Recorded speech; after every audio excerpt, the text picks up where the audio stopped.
Hello and welcome to the Ice Guys, brought to you by the National Hockey Now Network.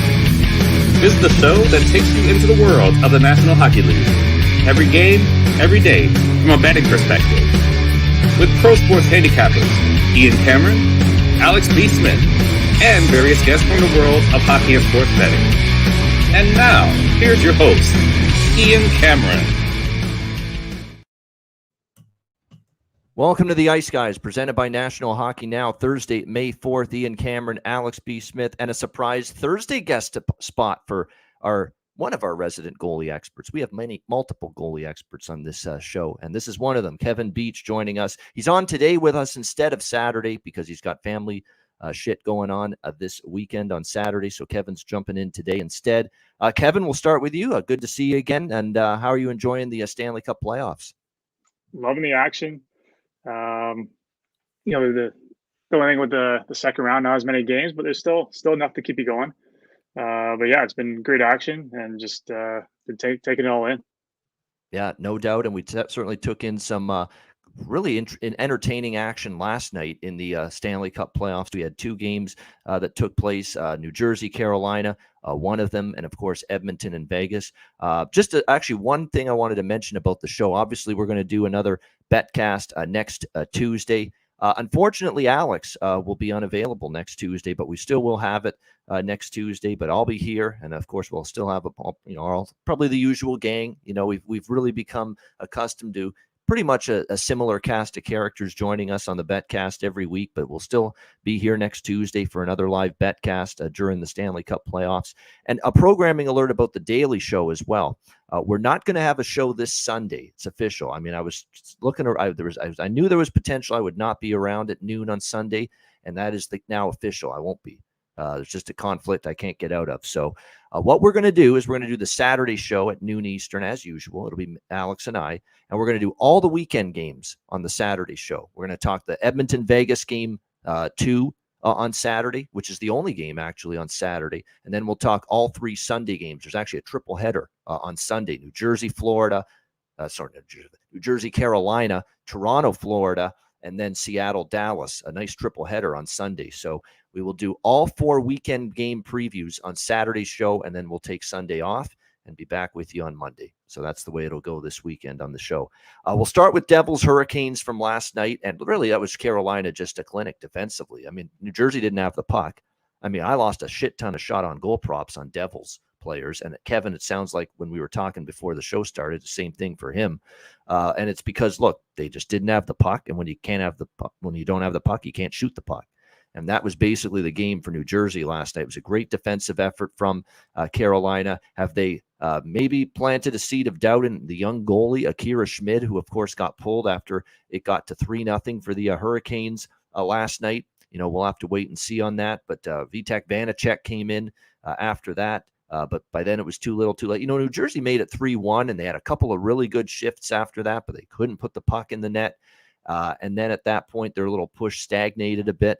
And then, of course, Carolina made it 4-1 on the Brady Shea goal, and that was all she wrote. It was just a really good team effort across the ice, both ends of the ice, defensively, timely goals, and really the difference was special teams. Carolina power play clicked, and New Jersey's power play got shut down completely.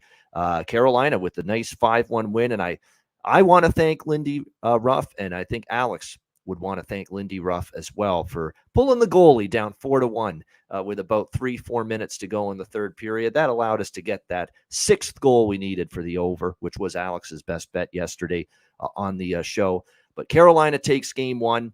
I'm not panicked yet if I'm New Jersey. Am I concerned? Yeah, of course. Everybody's fucking. There's always a fucking concern when you lose a hockey game in the playoffs. Yes, but is this series over now? No. I expect New Jersey to have a much better game 2 coming up on Friday night. That's when these teams will play again tomorrow night. It's the only game actually tomorrow night, New Jersey and Carolina. And I'm a man of my word. You guys know that. I am on New Jersey at the adjusted series price now after the game 1 loss. I'm not abandoning ship yet on this Devils team, even after a rough game 1. Let's not forget they lost the first 2 games against the Rangers and ended up coming back and winning that series. This is going to be more difficult because one thing, Alex, I noticed, and I'll hand it off to you after I say this, the Carolina Hurricanes get to the inside of the ice much better than the Rangers did. And we saw it last night. The slot area, they were getting those loose pucks in front of Vanacek and Schmid when he was in the game. And another thing, too, when New Jersey had the puck, they didn't have the time and space to do shit with it like the Rangers gave them. So that's an adjustment that the Devils are going to have to make. Yeah, absolutely. And that was the thing we talked about with looking at the series with Carolina, is that they would have better shot quality and selection, and they would be able to utilize space, take away space that the Rangers just simply could not. And now that's a problem. And the flip side of this, when you're looking at, and I think, yeah, New Jersey's still going to be competitive. It's still going to be a tight series. The reason why I personally would probably maybe be a little hesitant toward that adjusted series price is because it was Vanacek that lost game 1 and 2, and then you made the switch. And we talked about this with the Wild. We talked about this with a couple of teams about how you want to manage your goaltenders. Can Schmid withstand this, and now Vanacek had to come in and be the savior? Can that work in reverse like it did, the opposite of what happened in the first round? I'm not so sure of that. I think now that you had Schmid with that confidence, and now if his confidence is dwindling, Vanacek didn't seem to, he didn't clean up really well necessarily. I think now you have both guys kind of questioning themselves and doubting themselves a little bit, and that's troublesome. That means now those defenders who've been already busting their ass in the first 8 games to block shots and get in the way of passes, they got to work even harder. And if they get worn out, and this Carolina team continues to find ways to shoot and score, then this series can get out of hand quickly. So the Devils have a lot to figure out, and hopefully their goal is just saying, hey, leaning on each other and say, hey, let's rest and get our heads back into the series and make sure that we can stay on track, because if both of them aren't playing well, then they're going to be going home soon. Yeah, and it'll be, like I say, it'll be interesting to see for the Devils. And I think there might be a couple lineup changes. Where do they go with the goaltending? That's for sure. I know someone in our chat said, I saw Mackenzie Blackwood from our guy. I think it was Icex that put that in there. I want nothing to do with Mackenzie Blackwood at this point. I'm sure you don't now, but I wouldn't mind that as someone who's impartial, and then I go grab Carolina. So. There you go. Yeah, yeah. If Lindy Ruff and the Devils want to see Carolina win the series, yeah, you put in Mackenzie Blackwood. That's exactly what you do. And we got to bring out the old Beatles tune, Blackwood shitting in the dead of night. Take this puck, learn how to stop it. You are only waiting for the red light to turn on. There you go. That's Mackenzie Blackwood. Look, he's had a million chances to prove to me he can step up as a number 1 goaltender in this league. And it's here again. I'll throw it out there again, because I don't know if Kevin's been around when I did this, and I've done this multiple times. Mackenzie Blackwood's career resume. Let's get the piece of paper. Let's read it.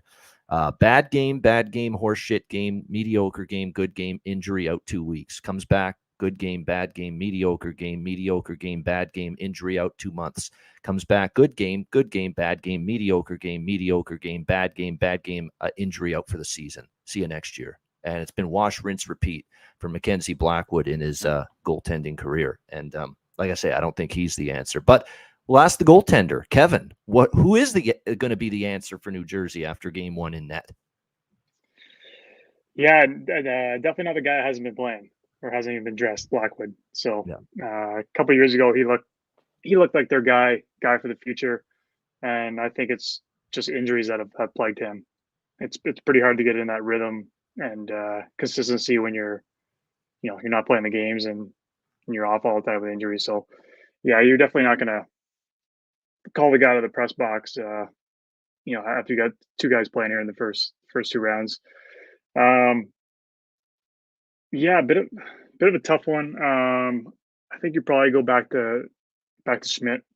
I think the level he played at in the first round, he's been pulled 2 of the last 3, but sprinkled in between those other games are shutouts and 1 goal against, and he's had really good games in between other than that.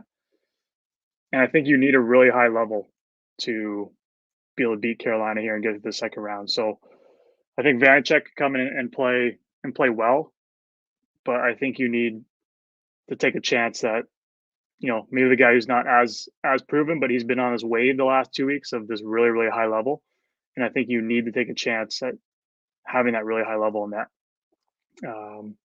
I don't know if Vanacek will will get there. Right now, like he's hit those levels before in the past, but this level Schmidt is on, I think you just got to take a shot in the dark and throw him back in the net and hope he finds his game.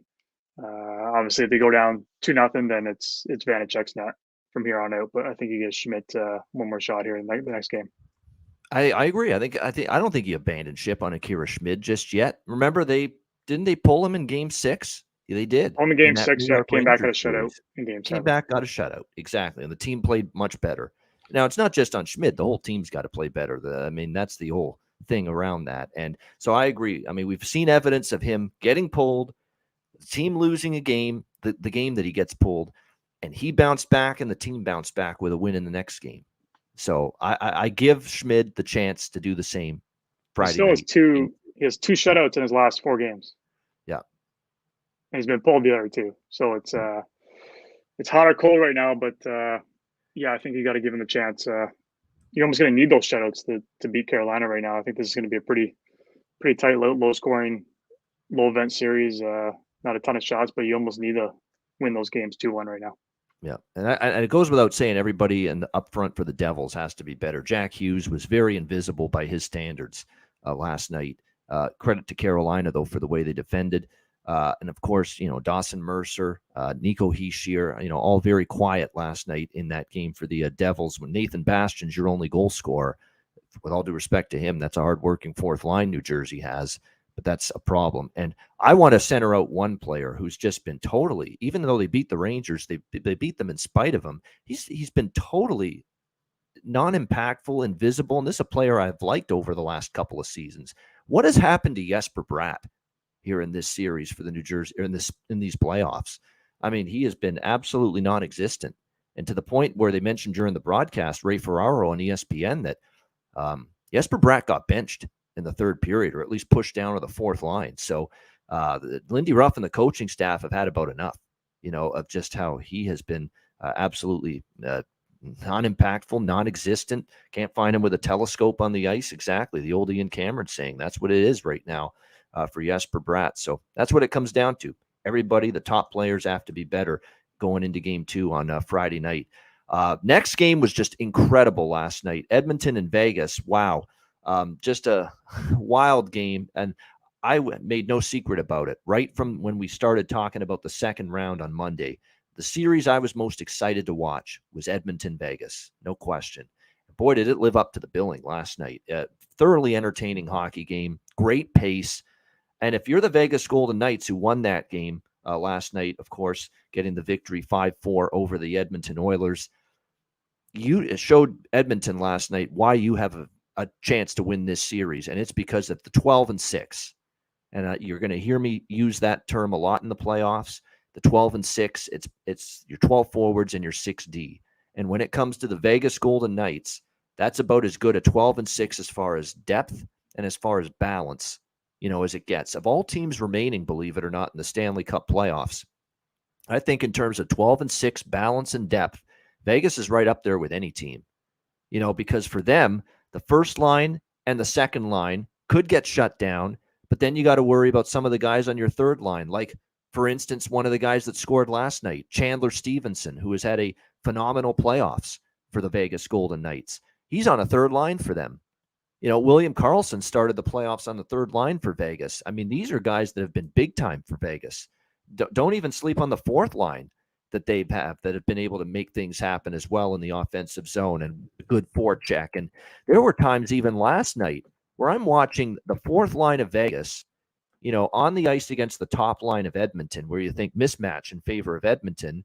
And there's Nick Waugh, Will Carrier, Keegan Colasar, that group, hemming McDavid's line in the Edmonton zone. And that is a tribute and a testament to the four-line depth the Vegas Golden Knights have.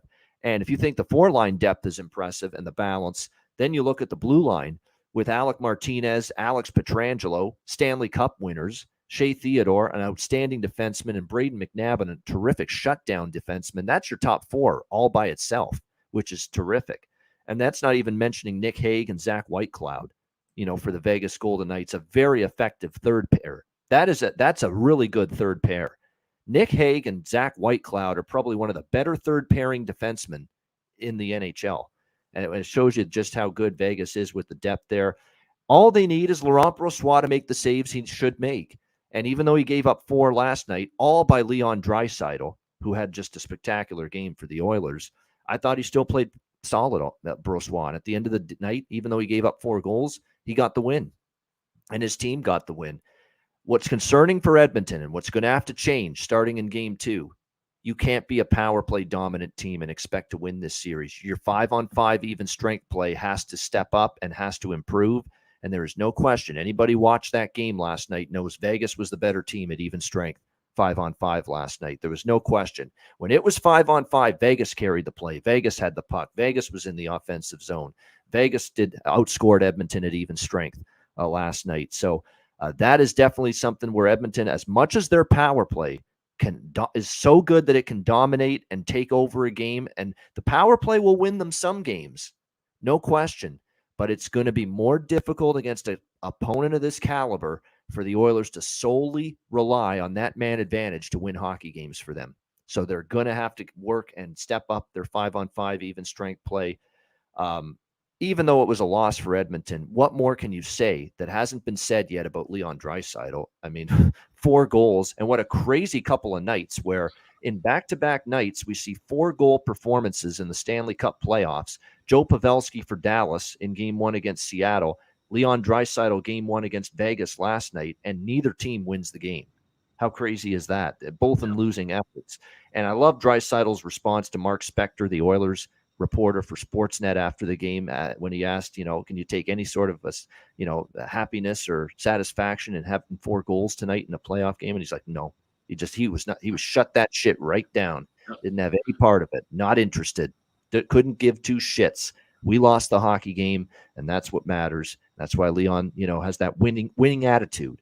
And it's all about the team. He doesn't care about the numbers. He puts up the numbers because he wants it to lead to a victory for the Edmonton Oilers. That's what it's about for him. It was an incredible night. That for Leon Draisaitl now, guys, that's 11 goals and 15 points in 7 playoff games. That's sick. 11 goals, 15 points in just 7 playoff games this year for Leon Draisaitl. And it is a damn shame it came in a losing effort, but credit to the Vegas Golden Knights. It was an effort for them where they showed they could score. So, and that was impressive. They kind of beat Edmonton playing an up and down, run and gun, higher scoring game with a ton of pace. I think that's definitely something that if you're Vegas, you're not going to want to probably play that way consistently through the course of this best of 7 series, but you at least proved you could win in a game like that. And they were able to do that. And one last point about this game before we get Alex's thoughts on it. Shame on look, I know it's the home team media, okay, that decide the 3 stars of each game. Who the hell did not put Leon Draisaitl as one of the 3 stars last night? Totally absurd. I could not believe when I saw it. All 3 stars last night were Vegas players. Leon Draisaitl was not one of the 3 stars of the game last night. Now, first of all, it is commonplace for a player from the losing team to be in the 3-star selections if they played a hell of a hockey game. Yeah. Well, what more can you ask for in terms of a hell of a hockey game than 4 fucking goals, and all 4 goals the team scored that night? And apparently it wasn't good enough for Leon Draisaitl to be included in the 3-star selection after the game. Now, I know it's the media members of the home team that always decide this nonsense, and that's what it is to me, nonsense. I couldn't give 2 shits about these 3-star selections after the game. But regardless, and like I say, that it is not, I'm not losing sleep over it. But for the people that do care about it and take it seriously, that's a complete joke. That's a disgrace that Leon Draisaitl's not one of the 3 stars last night in that game. Shame on you. And I like Vegas. I like the people there. I like there's a lot of good hockey fans, a lot of people I know. But the Vegas media, shame on you. You got to look in the mirror today and say, what the fuck are we doing? I get it. Vegas is the team, our team. We cover them. We want to see them do well. They won the game, obviously. But for Leon Draisaitl not to be one of the 3 stars in that game last night is a complete joke. Complete joke. That's all there is to it. Alex, go ahead. Yeah, I didn't even know about that because, like I said, that's something that doesn't really matter to me much, but that's absurd.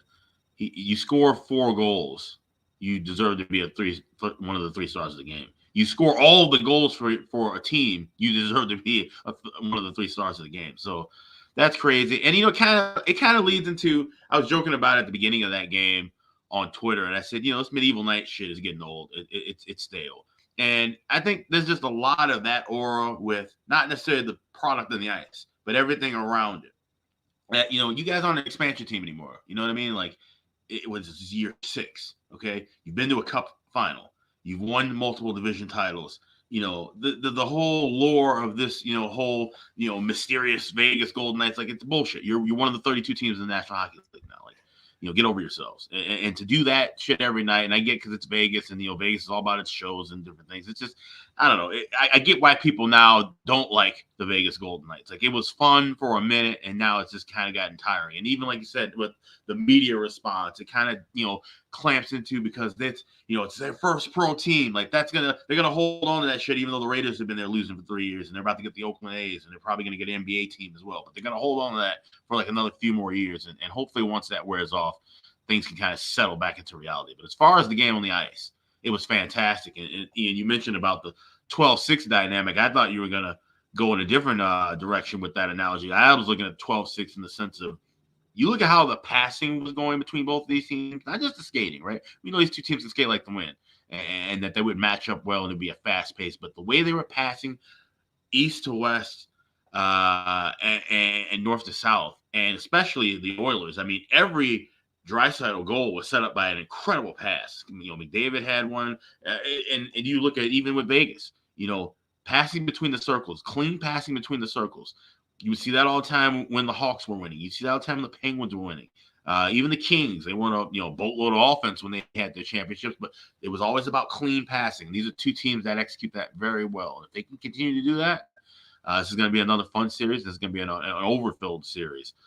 So it was exciting as we all anticipated. Maybe even a little bit more exciting. Disappointed to see the draw not cash in with that many goals going back and forth. But like I said, I just hope to see that same kind of pace and fever the rest of the series. And like I say, this series had me intrigued, excited from the beginning. And now I'm even more excited after seeing what was a hell of a game one. And I'm looking forward, certainly, to the rest of it. You're right. The days of, I think, the NHL fan base coddling the Vegas Golden Knights, it's almost like first couple of years, they treated them like that, a precious little baby child, right? Oh, isn't you so pretty? Aren't you just so wonderful? Oh, we could just squeeze you and hug you, and we just love you so much. And then that kid grows up and then starts to, act out, and then starts to become a pain in the neck. And then you don't have that same, patience necessarily for that kid as they grow older. And that's kind of like Vegas right now. Yeah, we love them as that little infant franchise in the first 2 years. Just so cool to see hockey in Vegas. And now all of a sudden they're getting older, and now they're starting to get pain in the neck now in some instances. So that's definitely how it kind of feels sometimes, even with me, when it comes to the Golden Knights as well. But they are a hell of a team. They've had a hell of a run in 5-6 years. That's unreal that in 6 years, a brand new franchise has had the amount of success, the amount of playoff appearances, series wins that they've had. They've been spoiled rotten as far as success goes. Unless Seattle continues to do what they've done this year for the next 4 or 5 years, we're not going to see another expansion franchise in any sport, most likely, do what the Vegas Golden Knights have done in the first 6 years. Exactly. Kevin, how did you like that game last night? Sure was entertaining. Yeah, I was just gonna say that trance / EDM song they come out to for the Get on the Ice start of the game. That's not medieval at all. Like, that is that got me fired up. So I like dance music. I'm a biggie. I always have been. Yeah, I love dance music too. But yeah, I don't watch the. Do they still put on that show, the night show before? Yeah.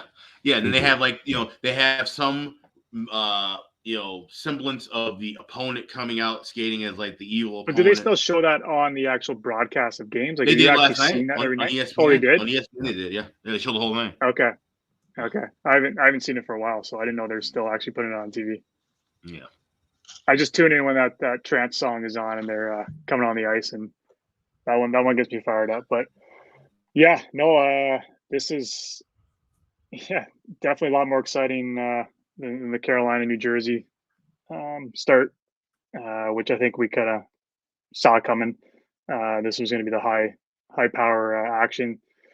I agree with Ian. Yeah, the depth of Vegas just really impressed me last night.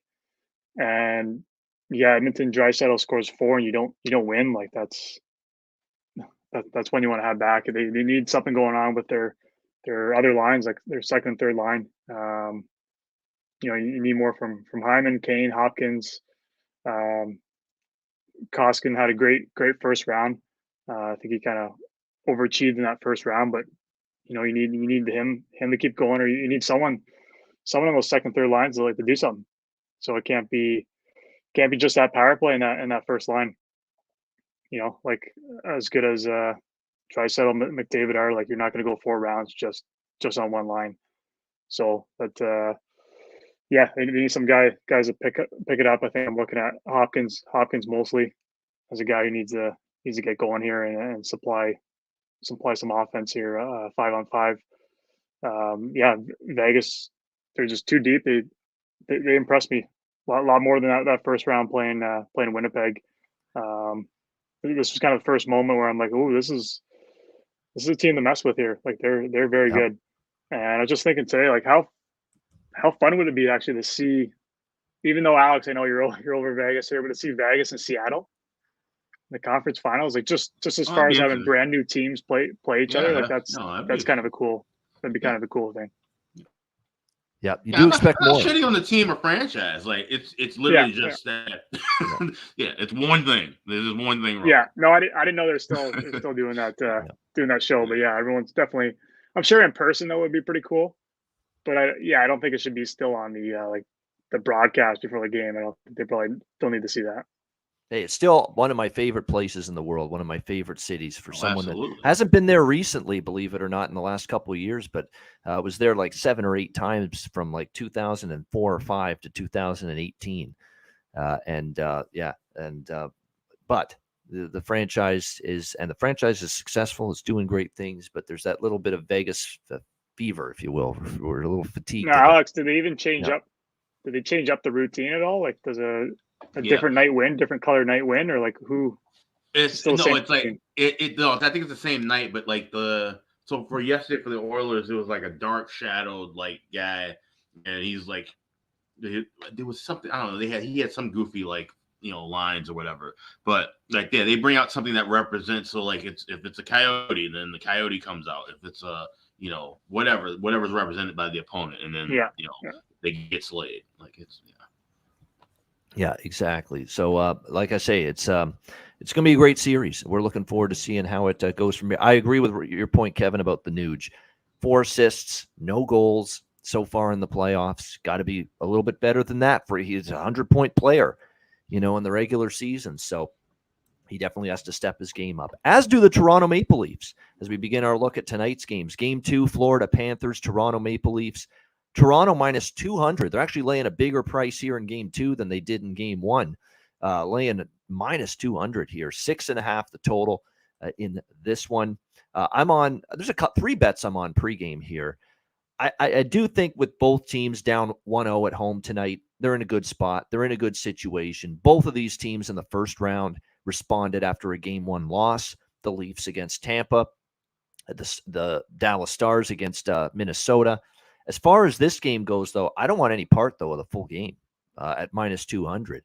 And if you actually look as well, even if you want Toronto in regulation, you're laying as low as minus 120, and that is by far the floor as far as the regulation price is concerned. But most books have it in the minus 140 range now at this point with Toronto in regulation in this game, and I'm just not interested in that. What I do expect, though, from Toronto in this game, they are going to make a few lineup adjustments. Sheldon Keefe mentioned that in his post-game press conference. You look at what they're going to go out there with. It's still going to be Nyes, Matthews, and Nylander are going to be the top line. Calle, Yarncroke, Tavares, and Marner, the second line. Bunting, O'Reilly, and Achari, the third line. The one change in the forward group is Zach Aston-Reese out and Sam Lafferty in. And I actually like this move because the one thing the Leafs were in Game 1 is losing puck battles, losing foot races against the Florida Panthers. What will Sam Lafferty help with? Speed. One of the fastest skaters on the team. And he's been that with whether it was Pittsburgh, whether it was Chicago. Sam Lafferty was always a guy that was one of the fastest skaters on the team.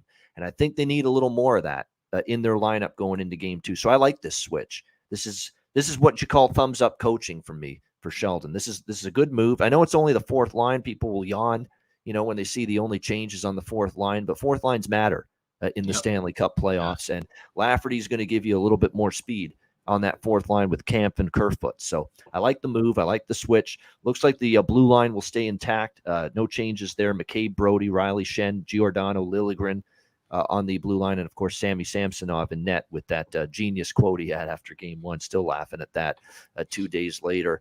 On the Florida side, look, Florida was opportunistic. I think Florida getting those 2 early penalty kills in game 1 really helped them. And they're playing with a great deal of confidence. This is now 4 straight playoff wins for the Florida Panthers, dating back to game 5 of the first round against Boston. So they're on a 4-game playoff winning streak going into tonight. So the way I'm approaching this is I think Toronto probably evens up the series, but I'm not touching the Toronto side as far as the full game. I'm targeting that first period here with the Toronto Maple Leafs tonight. I think that's the best way to approach it. If you look at the previous series that the Leafs played against the Tampa Bay Lightning, they lost 7-2 in game 1. What did we see in game 2? We saw this team ready to go in that first period. They had a 3-0 lead after the first period against Tampa Bay in game 2 at home. So I'm going to approach this with Toronto -0.5, +130, +135. Is the price with that, the first period puck line. So that's Leafs -0.5, +130 to +135, first period puck line here in this game. I'm going to put half of my first period stance on Toronto on that. The other half of it is going to go on a bet that, I haven't really bet it enough this year, and I'm going to take a shot with it tonight. First period team total, Toronto Maple Leafs over 1.5 +200. For the team total in the first period. Again, keep in mind, this team had a 3-goal outburst in the first period of game 2 in the similar situation against Tampa Bay, and the similar situation they're in here tonight, is that Toronto came out blazing in that game, and they lit up Vasilevsky. And with all due respect to the way goalie Bob played in game 1, I need to see it again from him before I'm convinced he's going to play that well again here in game 2 against a bit of a desperate Toronto team. So Toronto first period puck line +130, 35. Toronto team total over 1.5 +200 in the first period. That's the first period team total for the Leafs in this game. First period over as well, although it is a pretty high price, -155 at FanDuel. And I'm going back to the well after a gut-wrenching loss with it in game 1. Back to the well for me with the full game over. 6.5 here, -135. So there you go. We've got the Toronto first period looks split in 2. First period puck line, team total over 1.5 +200 first period for Toronto, and then the first period over 1.5 and the full game over 6.5. Alex, Panthers Leafs game 2. Yeah, I like it. There's a lot of good first period action. Love to see that. This game, like I said, it's tough because to see a line this high. We usually not laying 200 in the regular season. Certainly not trying to do that in the playoffs. So you have to get creative with backing that side. And I do think Toronto comes out hot. So I would probably lean toward those looks in the first period. But I don't have anything in this game personally. I was tempted to kind of sprinkle with a draw because that was something I was thinking about pre-series. That okay, whatever happens game 1, maybe it's a little tighter and we could see OT in game 2. At +365, it's worth taking a small stab at, but I don't feel comfortable enough. I could see where maybe Toronto gets to a big enough lead. Florida just can't simply come back. So this is a watch and observe game. I'll look for some live looks, but nothing pregame for me. There is actually a little voice in my head saying that what if Toronto, for some reason they don't have that same start to this game that they had in game 2 of the Tampa series, where they lost game 1 and they were flying in the first period and they were all over Tampa. They led 3-0 after the first period. What if that doesn't happen though tonight? So for that reason, I might sprinkle just a little bit smaller bet on the Florida full game money line, because the way I see it at +170, because the way I see it is if this is scoreless after the first period, or it's tied, or Florida's leading after the first period, Florida's very does Toronto recover from that? If they don't have that great start and they're behind the 8 ball and the crowd is tensing up again at that, church and morgue known as Scotiabank Arena, especially when the team isn't playing well, it could happen. So plus 170, I think I'm going to put a couple bucks on that, kind of like taking out an insurance policy, insurance that the Leafs, in case the Leafs leave. And they haven't leafed in a long time. It's been a while since we've seen the Leafs leave, but does it happen tonight? I don't want to be around to think about it. I feel good about the way they play in the first period tonight, but in case it doesn't happen, sprinkling on that money line on Florida might be not a bad indication. I'll get to the props in just a moment. Actually, I'll say them now, and because Kevin will have some. Just quickly, I'm just going to name players, because if I name a player, it means I'm interested in everything. Shots on goal, goal prop, point prop, those kind of things. For Florida, Tkachuk, Verhaeghe, Montour. All right, that's what you go with. Those are the three dominant figures offensively, right? And Bennett, to a lesser extent, Sam Bennett as well for Florida. Those are the dominant figures offensively. That's where you target the shots on goal props. That's where you target the goal scorer props. That's who you target for point props, as far as I'm concerned. For Toronto, don't overthink it. It's got to be Matthews. It's got to be Marner. It's got to be Nylander, and it's got to be Tavares, because these four guys just weren't good enough, in my opinion, in game one. They didn't make a big enough impact. They've got to be the guys. So whether it's shots on goal, goal props, point props, those are the four to target on each side.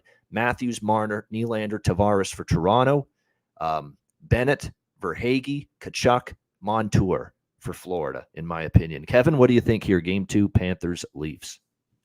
Yeah, this is probably the best I felt about the Leafs yet in the playoffs, as far as taking them in a game. However, this price, I agree with Alex. This is not a price I want to touch. And there wasn't a price on them in the first round I liked for them. I just find they're a good team, but I find the books just favor them too much here on some of these prices. I do like I think there's going to be a lot of goals, a lot of action, a lot of shots. I don't like paying that price minus 140 on the over 6.5. I like it to get there. I don't like that price. So that's something I'm going to stay away from. I got Brandon Montour circled here. He's my guy here for shots, probably a goal prop, points, kind of whatever I can get him on. I've been on him for a couple of games now. I like him a lot. I'm going to keep rolling with him and keep charging that way. And then I like, as far as it staying kind of high action, I like for guys to hit their shot totals. So I kind of had a same game parlay going. I take a few guys I think are, doing well with their shots, and I just drop them down one. So I got Matthews to hit 3, Nylander to hit 2, Montour to hit 2, and I threw in the over 4.5 alternative on the whole game total. And that's minus 132 to play that. I feel pretty good about that. So I feel good about a lot of players, being on the board as far as getting shots. So I still expect to be high action hockey, high event hockey, a lot of shots, a lot of goals. And I like Toronto here, but I just don't like those prices. So I'm gonna go on those kind of two plays, and then kind of wait live game action, see what kind of read how the game's going. I feel like a lot of these games have been better suited as live betting. Just you can get a read of what's going on here in the playoff action. Some of the props have been a little tricky in playoffs, but that's the way I'm going to play this game here. So like the Leafs, probably the most I have in the playoffs, but not at minus 200. I agree. And going back to your point, how many times have we been saying that, Alex and I, over the years in the playoffs, that sometimes the live wager is better than the pregame wager? Yeah. There is no question about that. And this is why you've got to get creative at playoff time. I have essentially, with my 2 first period bets on Toronto tonight, I have turned a minus 200 favorite, which is a ridiculous full game money line price, by the way. Even though I like Toronto early in the game, I would never sign off on minus 200 with this team tonight in this game. And like I say, I probably will end up putting just smaller bet on Florida here at plus 170 in case things blow up in Toronto's face tonight. But what I've done is I've turned a minus 200 favorite into plus 135 with that first period puck line, and plus 200. Think about that, minus 200 to plus 200 with that first period team total over with the Leafs. And we've also used logical reasoning and a historical look back and pattern that we saw with Toronto in game 2 in the first round against Tampa Bay, where they lost game 1 at home. They came back in game 2 and they just were ready and they dominated the first 20 minutes against Tampa Bay. That was their best period of game 2. They actually kind of almost let Tampa back into the game a little bit in the second period. And then the floodgates opened again late in the second period. But their best period of game 2 in the Tampa series was the first period. And I expect it to be their best period tonight as well here in game 2. So that's why I'm approaching it the way I did. All right, we got the next game coming up in a moment, Seattle and Dallas, the other game 2 taking place tonight. 135 live viewers on YouTube. Hit the like button. We appreciate it very much. Shout out to our podcast listeners as well. We will preview Kraken versus Stars game 2 coming up right after we hear from Gramco.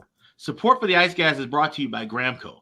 Whether you or your team's game is on the field, screen, racetrack, court, or the ice, Gramco is for the game. Grown by farmers who spent years developing premium hemp genetics, Gramco provides customers with consistent quality Delta-8 THC products ready for any occasion. Gramco currently offers numerous Delta-8 products, including vape cartridges, disposable vapes, pre-rolls, gummies, wake and bake coffee, and more. Gramco offers an enjoyable, legal high delivered discreetly and directly to you. Gramco is also available at many American retailers as well. You can get the best Delta-8 cannabis products on the market shipped quickly and discreetly from Gramco. And if you visit www.thegramco.com, use promo code ICEGUYS, you will get 20% off of every order, and any order that's on the site over $50 will be shipped free with standard shipping. So live elevated with Gramco and check out their wonderful Delta-8 products today.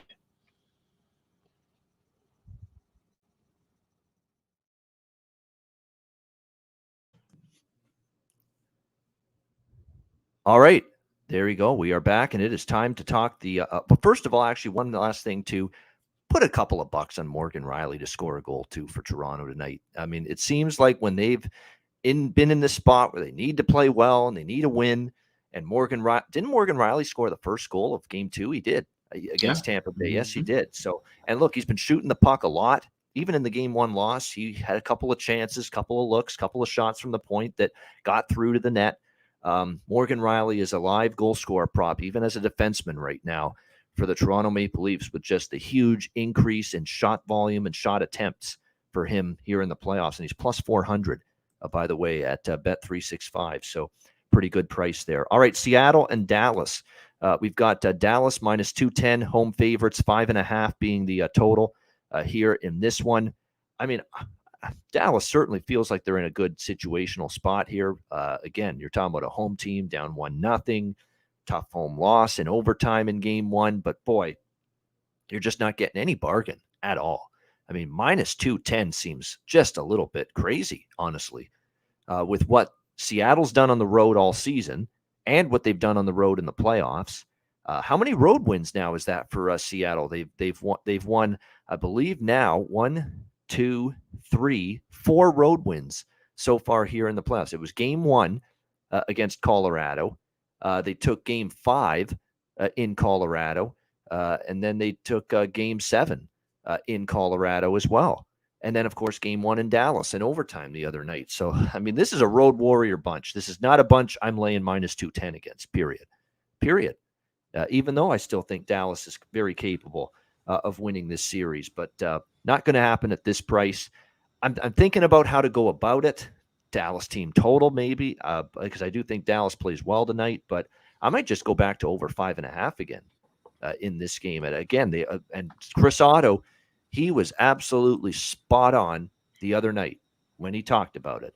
Even with that game flying over the total, the over 5.5 cashed in the very first period of game 1. It was 4-2 Seattle after the first period.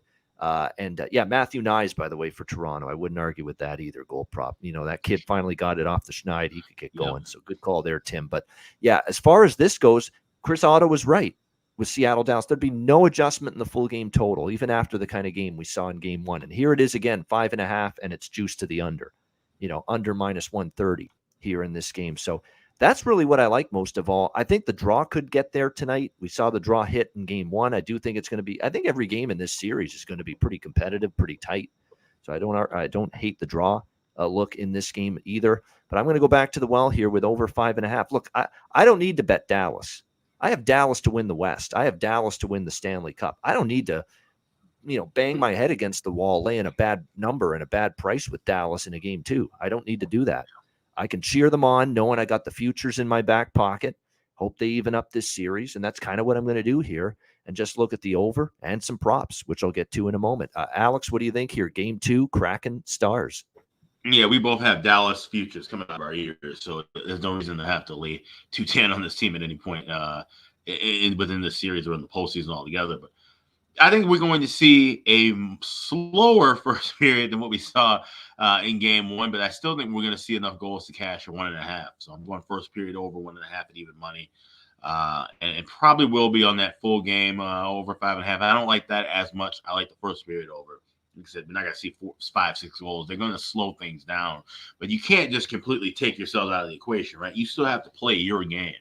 And both these teams' games warrant that there will be at least both teams scoring the first period. So that's another look to grab as well. Both teams scoring the first period and the first period over 1.5 at even money. That's the only thing I'm looking at. I'm staying away from the side.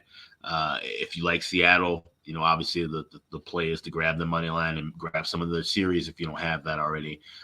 If you like Dallas in the series, the adjusted price is not that great. We're talking about -15, minus $1.20. Maybe look to grab Dallas to win it 4-2 at +375. I've seen that as high as +390. That's the way to attack it from a series standpoint. But I'm just staying with the first period over for this game too. Yeah, you know what I'm doing with like right now in these series, the only adjusted series price that I'm pulling the trigger on after game 1 is New Jersey. I was interested in Toronto. I was interested in Dallas, but I don't like the price enough on either. If anything, I'll take my chance that maybe one of these 2 home teams tonight lose again, stub their toe, and they're down 2-0 going on the road for game 3, whether it's Dallas tonight against Seattle or Toronto against Florida. And if it gets to 2-0 for Florida or 2-0 for Seattle tonight, then I might jump on Dallas or Toronto down 2-0 in this series at a really nice plus number. Because I'll say this right now, Dallas can win in Seattle. So Seattle has not been a consistent or strong home team all season long. And I can absolutely tell you that Toronto can win in Florida. That Florida home ice is never going to scare anybody. And there's going to be a lot of blue and white down there. We saw Boston win game 3 and game 4 and should have probably won game 6 in Florida if they had a lick of defense and goaltending in that game. So I think both teams, if let's say hypothetical, they're both down 2-0 after tonight, Toronto and Dallas. I don't think they're out of the series yet. Yeah, I would sprinkle a little bit more on Dallas if they go down 2-0. There's no way in hell I'm betting Toronto down 0-2 in a series because the Leafs will leave. And I just can't trust them at that point. That they are pretty much that series might be just completely off the board for me if they go down 2-0, honestly. Well, maybe that's when they play their best hockey. But I think they could win in Florida. I just don't think much of that home ice there in Florida. Oh yeah, but like I said, we're talking about Toronto. Yeah, that's true. Sure, but Toronto's always been the team with the lead in the series that they've always given away. Like, have they been down big, and like have we seen what they can do if they're down big? Like maybe it's the opposite. Maybe they just they're world beating. Or maybe they just cut out step 1 and got straight to step 2 of losing. Yeah, exactly. Yeah, maybe they're just going to be progressive over the years. They win the first round, and then this year, that's about it. Maybe next year they come back, they win 2 rounds, then they get knocked out. Maybe it's going to be one of those progressive things for them. But yeah, definitely interesting to see how this one plays out. But yeah, as far as this game goes, like I said, I think Dallas will tie up the series. But again, you're not getting any bargains, and I've already got futures in the Stars, so there's no need really to get involved with it here in an individual game basis. With this game 2 tonight. Kevin, what do you think here? Seattle, Dallas, game 2. Yeah, I'm starting with my my favorite bet here is Seattle, first team to 5 shots in the first 10 minutes. That's plus 190, which I forgot to mention. I'm on that with Florida tonight as well. That's plus 160 for them. And one thing I wanted to mention on that Morgan Riley goal scoring prop, I have him on FanDuel for plus 550. So you might want to check there. That's a pretty juicy bet. That's where I got Montour there at plus 470. It's dropped now to plus 440. But yeah, that Riley on FanDuel goal scoring prop is pretty juicy on FanDuel. I like a couple props in this one. Bjorkstrand over 2.5. It's minus 138. Yep. He's had 11 shots in the last 2 games. I think a couple guys have kind of stepped up with McCann being out of the lineup, giving a few more minutes to a few more guys. Another guy I'm looking at is Jaden Schwartz. Same thing, over 2.5. Similar pricing, a little better, minus 132. He's been shooting the puck. He had a few games ago where he had 11 shots in one game. So those 2 guys have really kind of stepped up with McCann out of the lineup. Those are the 2 guys I'm going to jump on in props. And I haven't put it in yet, but I do like that over 5.5 as well, with that under being favored there. I thought Dallas like they came out flying that first game, and I thought Seattle was a little. I mean, Seattle was opportunistic. Like when they had their chances, they scored. They hung on in their credit to them, but I thought Dallas was the better team in the first period. And I was surprised they were kind of down, but yeah, this is it's gonna be a good series. But I like those guys that keep kind of getting their job done with those props there. A lot of those. Bjorkstrand's definitely on my card over shots on goal. We've been talking about all of a sudden the uptick in shot attempts and shots on goal for Bjorkstrand the last few games. I think score a goal prop too with him. He's a streaky scorer, and he's on the good side of the streak right now. He's found the back of the net now in back-to-back games for the Kraken. 2 against Colorado in that Game 7 win, and then, of course, he scored in the win against Dallas in Game 1. So definitely like the Jaden Schwartz we've talked, and that's another good one on the Seattle side. There's a few shots on goal for Dallas that I like here tonight. I think Joe Pavelski coming after that 4-goal outburst, he's going to be ripping that puck on net. Why not? He should have the extreme confidence to do so. So the over shots on goal for him, is something He wasn't I really like. ripping the puck on net, though. He was just tapping it on. It counts, though. At the end of the day, it counts as a shot on goal. Yeah, and that's I'll take that over the Brent Burns of the world, who missed the net 10 times last night with thanks for nothing, Bushman. But I was not very happy with that last night for watching that, as I really like Burns again over shots, and he was just missing the net all night for sure. But yeah, Pavelski comes back and has 6 shots on goal. I don't expect him to have 6 tonight, but give me 3, which is all he needs. Yeah, absolutely. I think he can get to 3 shots on goal. Rope Hintz here for the Dallas Stars. Worth noting, 5 and 4 shots on goal in the last 2 games for him. I think Rope Hintz for Dallas is a good look for shots on goal prop tonight, especially with Dallas down in the series. Remember, Game 2 was the Rope Hintz game against Minnesota. Remember they were down 1-0. Game 2 against the Wild. Who had the big night for Dallas? Rope Hintz. I like everything Rope Hintz tonight. Shots on goal, goal prop.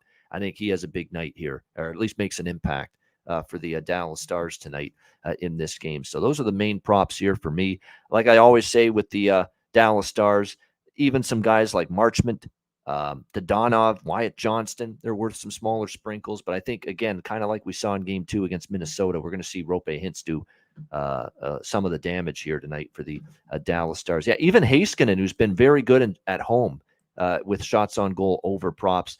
Last game, not so much, I believe. Last game, Game 1 against Seattle, he didn't have any shots on goal. But prior to that, he'd been pretty good, especially on home ice. So I don't mind that one, but there's just others I like more tonight from shots on goal standpoint for Dallas than Rope Hintz here in this game.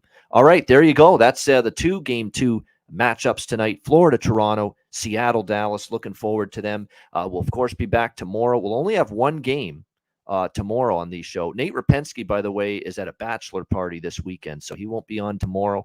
He's usually on with us on Friday, so it'll be just me, Alex, and Jimmy Murphy joining us tomorrow. And we haven't talked to Jimmy since the epic collapse of the Boston Bruins. Yeah. If you tune in tomorrow and you think it's the Ice Guys and you maybe mistake it for Boston Bruins radio tomorrow, that's probably what it's going to be, because we only have the 1 game. And with Jimmy joining us tomorrow, we will have a in-depth discussion and post-mortem and autopsy, certainly, on the Boston Bruins in the aftermath of one of the bigger upsets in recent Stanley Cup playoff history. I know Jimmy's going to have a few thoughts and a few good takes, as far as the Bruins are concerned on the show tomorrow. So definitely looking forward to that.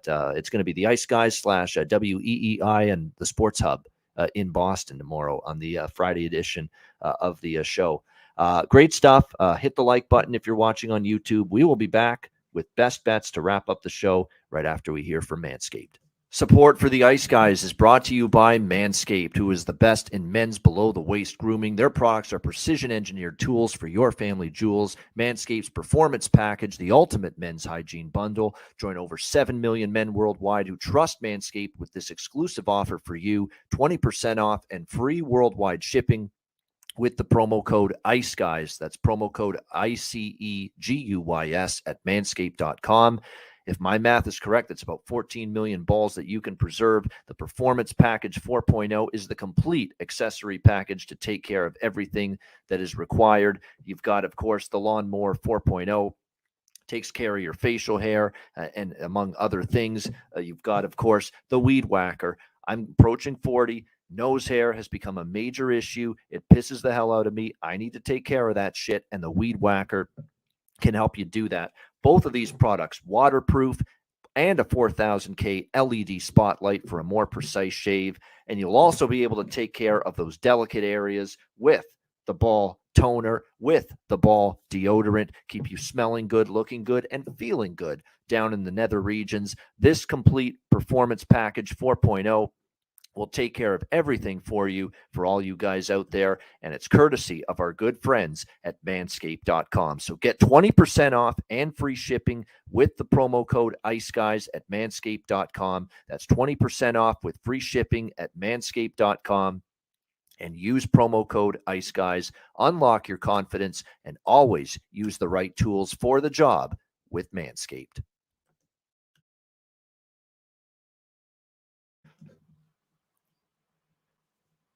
All right, it is time for best bets here on this Thursday. It was a sweep of the board with best bets yesterday. Alex with New Jersey, Carolina over, and me with Edmonton team total over 3.5. And what that was just everyone was whining to me after the game. But people, I know people that bet Edmonton. They say, "What a joke that I lost that bet." Everything was peaches and cream for me. I told them I had the team total. I won. They lost the game, but I won. And this is an important thing to point out. It's so important. You don't have to bet money line when you like a team. You can bet the team total. Look at that Edmonton game. I was never comfortable with them on the money line. I said that. I was comfortable with them getting to 4 goals. I was worried about exactly what we saw last night. They'd score 4 goals, they lose 5-4 or 6-4, something like that. And that's exactly what happened last night in that game. So everything was fine with me. My Edmonton bet cashed, and it's important too to point out Edmonton was minus 115, minus 120 on the money line. Team total over 3.5 was a plus price. Look at tonight with Toronto minus 200. You know, you could bet team total for Toronto in the game tonight at a much better price than that. If you like the Leafs as a big favorite, you know, tonight you can again minus 200, but you can get them over 3.5. You know, it's still pretty pricey, minus 150, but it's better than minus 200. I'll tell you that. Dallas Stars, you know, team total. Over 3.5 for them is only plus 120 with their team total. So plus 120 versus minus 210. You be the judge what you think is a little bit better bang for your buck and better value for sure. So keep that in mind. Yeah, great point, Kofi. Thank you for bringing that up because I knew I was going to forget to mention it. Peter Klima, rest in peace. Of course, Oiler fans will remember his game-winning, overtime-winning goal to clinch the Stanley Cup victory over the Boston Bruins in 1990. Really one of the more iconic Stanley Cup Finals goals because it ended the series essentially, courtesy of Peter Klima and the old Boston Garden and the Oilers with the 1990 Stanley Cup victory. That was the victory they had after the Gretzky trade. Gretzky had already been traded to the LA Kings, so it was Messier and it was a couple of the, it was still a lot of the players from the great 80s run, except Gretzky, who had already been dealt. And Peter Klima stepping up with the big Stanley Cup winning goal in 1990 for the Oilers. Solid career. Rest in peace to him. Sad news about his passing earlier today. Alex, best bet for this Thursday card. What do you like? Yeah, I was definitely going to mention that about Peter Klima. Yeah, rest in peace and condolences to his family. We're going to go with the Dallas Stars, Seattle Kraken, first period over 1.5 plus 100.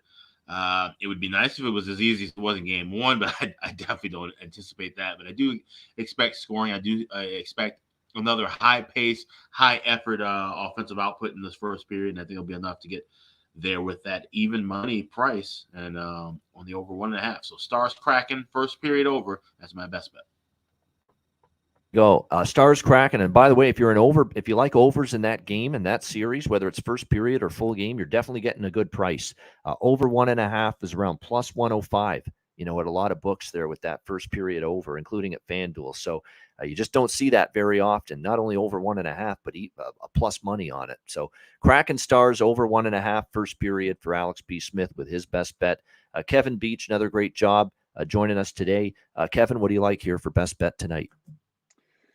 Yeah, I don't know if everyone jumped on that Morgan Riley anytime goal scoring prop after we mentioned it, but it's already moved from 550 to 500 since we talked about it. So pretty quick. We're moving lines here on the Ice Guys. Yeah, just moving lines here. My best bet is going to be best price that I'm playing today. So I got the Seattle Kraken first 5 shots of the game in the first 10 minutes. That's plus 195 at the moment. They just missed out on it on game one. I think shots were 5-4 Dallas. Dallas had one that they dumped in from the other end of the ice that cost me that one. So, but at that price, I got a couple of cracks at it. So I'm playing best price tonight, plus 195. Seattle Kraken have the first 5 shots of the game in the first 10 minutes. All right, I like that. Very creative. Seattle first 5 shots in the first 10 minutes of the game, plus 190. A great price there for Kevin Beach with his best bet. My best bet for this card, I'm going to go with I'm debating. Do I go Toronto? I'm going to go Toronto first period puck line -0.5 plus 130. I was going to go with the over again, and I like the over in the full game 6.5 as well, but it's juice, so I'm going to juice pretty heavily. So I'm going to go with Toronto first period puck line -0.5 plus 130 to plus 135. I think they lead after the first 20 minutes. So Leafs first period puck line for me for best bet. That'll wrap up this edition of the Ice Guys. Thanks to everyone in the chat for joining us. Hit the like button on the way out. A reminder, the Ice Guys is live 7 days a week, Monday to Friday, 2 p.m. Eastern, Saturday and Sunday, noon Eastern. If you can't watch the show live, download the Ice Guys podcast in audio form on all major podcast platforms, Google Podcasts, Apple Podcasts, Spotify, Stitcher, iHeartRadio, Amazon Music, and more. Download the Ice Guys podcast when you can't watch the show live. For Alex P. Smith and Kevin Beach, I'm Ian Cameron. Have a great Thursday. Enjoy the games and good luck. And we will talk to you again tomorrow on Friday for another edition of the Ice Guys presented by National Hockey Now.